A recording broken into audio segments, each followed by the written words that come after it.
This video brought to you by Privacy.com, which allows you to use virtual credit cards as a buffer to your real one to control and secure your online payments.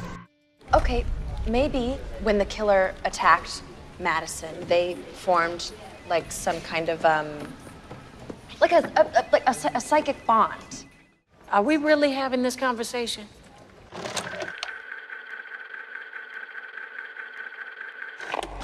"2021's Malignant" is a new $40 million horror movie about Madison, who begins seeing real-life Twitch streams of this dark monster doing some naughty things.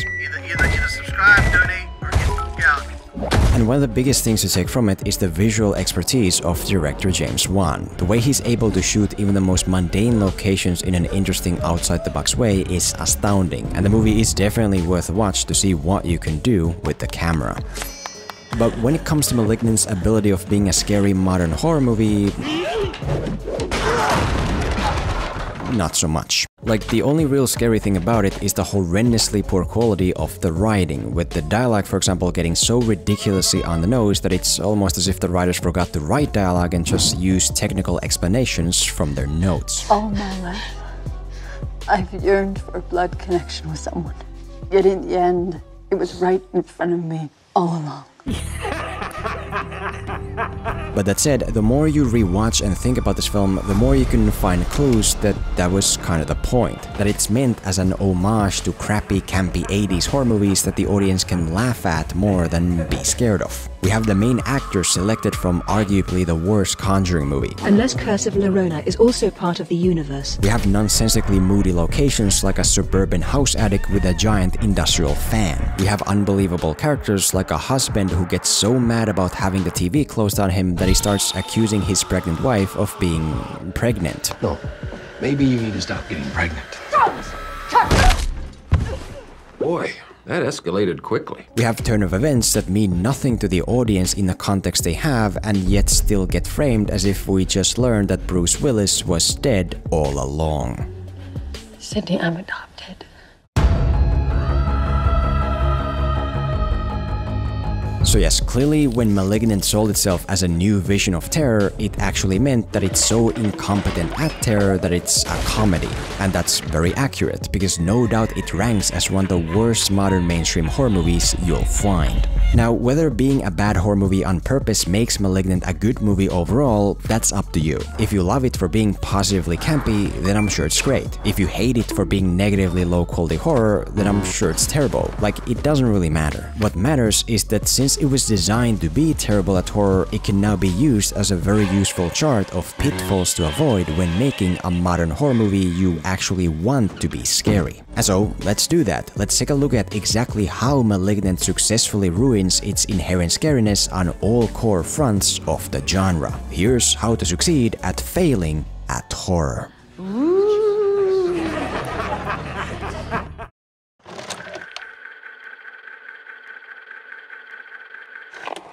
The first core horror issue here is the characters being so empty and unalive that it's very difficult to care about them or their safety.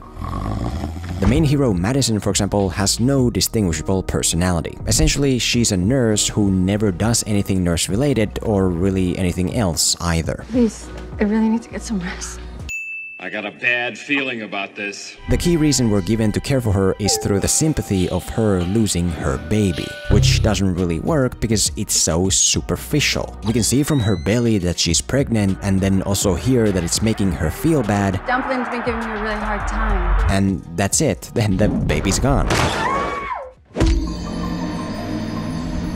Like, if you only associate negative emotion with the baby, why would we care about losing it? At least generate some positive energy, like for example by having Madison spend time to excitedly build the nursery. That way, when all that excited, passionate effort gets shattered by taking the baby away, we might actually feel something. But no, really the only form of true energetic passion Madison expresses is when she's adamant to lock herself in her misreading husband's house to sit around and do nothing. You don't have to stay here, you know? This is my home, and I'm not gonna let it be taken away from me too. But even if Madison was the greatest, most affable hero of all time, it still wouldn't matter because the movie makes the mistake of immediately making her immune to the threat posed by the monster. See, in her second full scene, Madison comes downstairs at night to find her husband having been killed by this scary shadowy creature, leading to her then escaping and being caught by the creature, and then... Hi. Where am I? What happened? It's okay.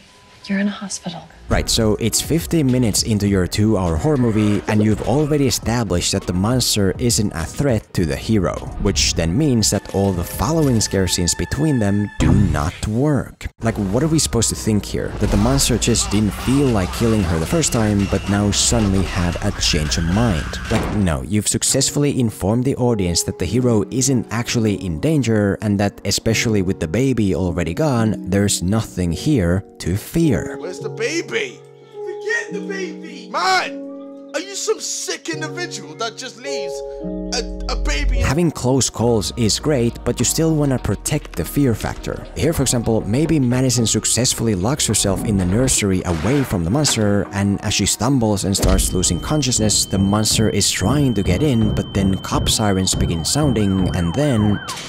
Hi. You're in a hospital. You get the exact same scare scene and result, but you still leave the possibility that maybe the monster just couldn't get to her in time, that it might now be coming back to finish the job.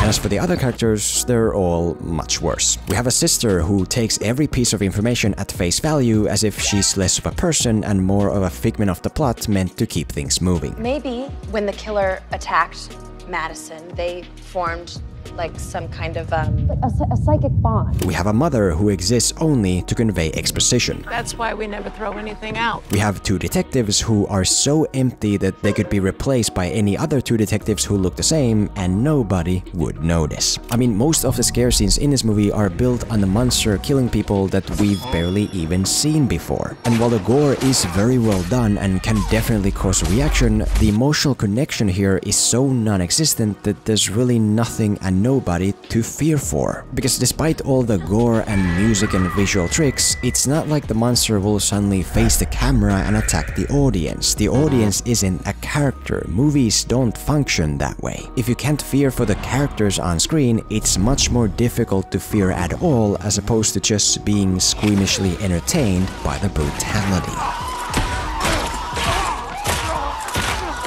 And so, if you want to make a movie that's not only scary looking, but also scary, it needs to happen through the characters. Make us care about them, make us fear for their safety, because that is where true cinematic fear comes from.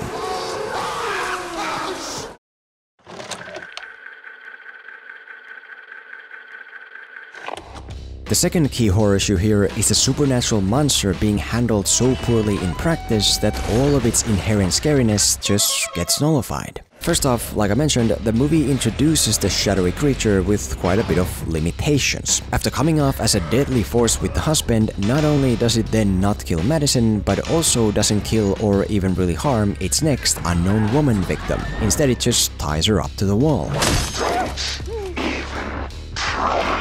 And while the methods of your monster do come down to their drive and objectives, you want to be cautious about limiting their perceivable ominousness. The biggest fears come from the audience's own imagination, so you'd want to allow that imagination to run as limitlessly as possible. Because if you're immediately humanizing your supernatural monster by having them not hurt people and instead neatly tie them up and talk to them while dressing up in a visible widescreen shot, you're not really making things easier on yourself.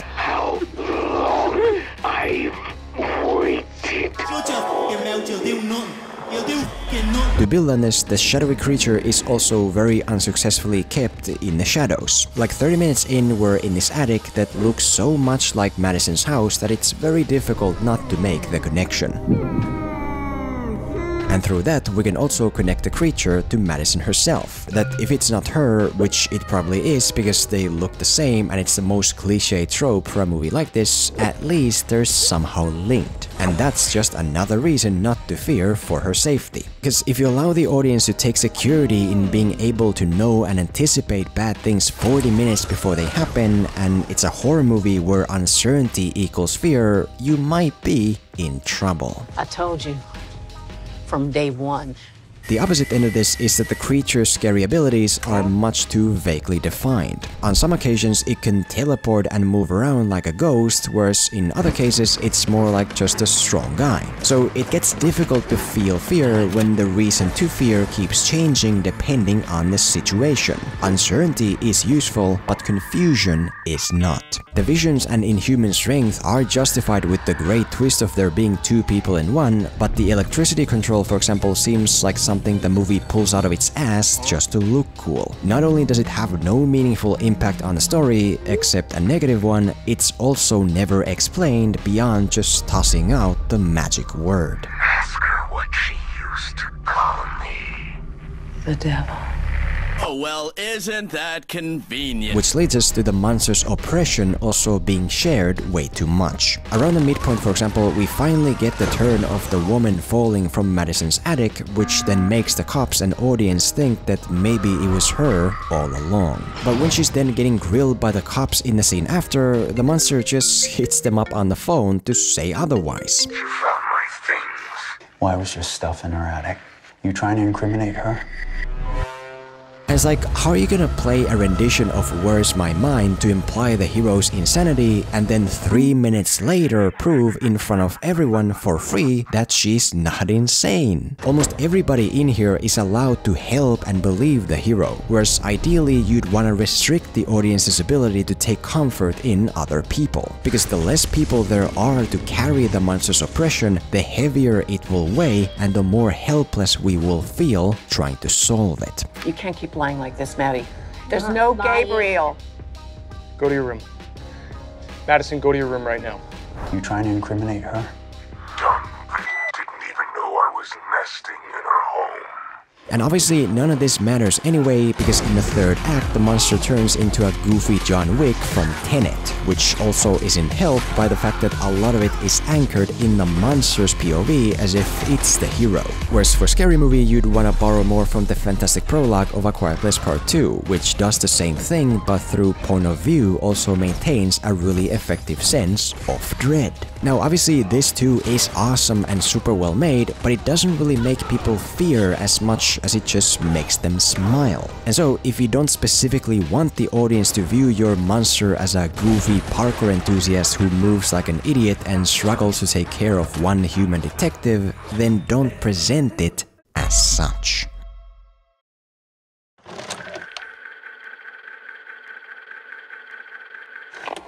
The third core horror issue here is that this movie's world and scary things in it are often so nonsensical that it's impossible to take them seriously. Many locations, for example, like I mentioned, are pretty dumb. Whether it's a suburban attic with a giant industrial fan, or a deserted tunnel with carriages and smoke machines, or a scary Transylvanian medical castle on a cliff.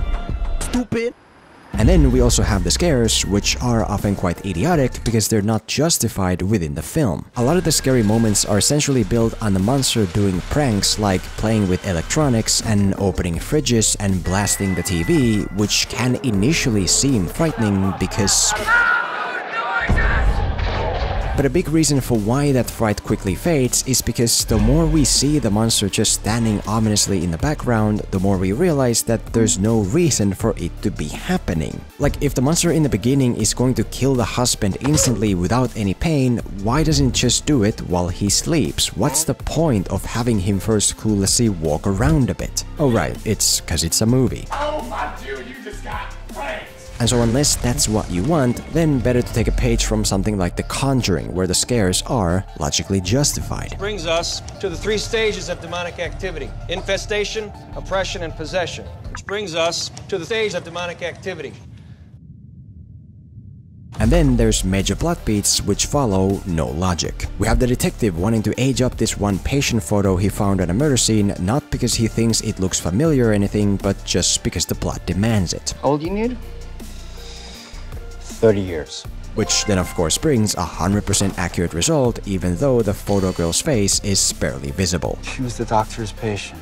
Isn't that convenient? We have the sister going to the abandoned medical facility to find sensitive patient documents that were not only left there, but also still remain there after 3 decades. Convenient. We have jailed women attacking Madison for no other reason than because she doesn't look like she lives in the 80s. Get lost on the way to the country club. Even though she does look much more messed up than a lot of other women there. We have the police finding a murder scene exactly like Madison somehow knew to describe it and then just let her go instead of checking her house with plausible cause or even placing her under surveillance. Overall, very often plot stuff happens just because it needs to happen, which in cases like this doesn't make it easy to follow without laughing. When Derek smashed Madison's head against the wall, it woke Gabriel up. We need to stop getting pregnant. Jeez, Sydney, that's convenient. And then, of course, we have the classic terrible scary movie nonsense of characters acting irrationally just for the sake of it. There's a scare scene early on where the attic woman starts hearing scary footsteps in the dark and runs away, only to then stop to turn on the lights as if that will somehow defeat her pursuer. Like, not only does she act like she's in a movie, it's not even the right movie. Then there's the absolute genius sequence with the detective where he figures out the next target of the killer and goes over there completely alone. Like earlier in the day he was bringing 2 extra cops for no real emergency, but now that he knows where the next murder will be, he brings nobody. Okay. And if that was enough, he then gets attacked by the monster and chases after it still without calling anybody about it. Like, yeah, let's just follow the superhuman murderer into this dark tunnel and tell about it later. It'll be fine. Oh, I gotta be out of my mind. And the reason stuff like this is so harmful to the fear factor is because now that this tunnel sequence is built on something so illogically nonsensical, it's very difficult to feel anything other than that it's just ridiculously stupid.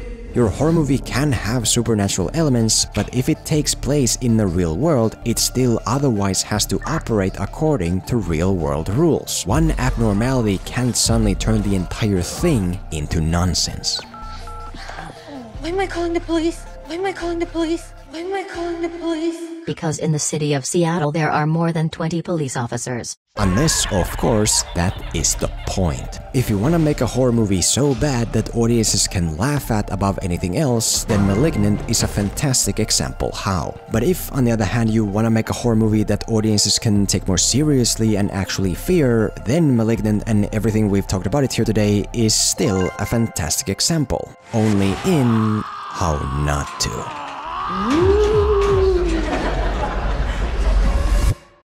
But just one last thing, since this is a horror video, I don't want to just end it without first talking about something that is actually scary. And what's scarier than getting so overwhelmed by different subscription payments that you don't even know who's billing your credit card and for what anymore? Or being billed for a free trial just because the a-hole customer service won't let you cancel in time? Or having your credit card information end up in the wrong hands?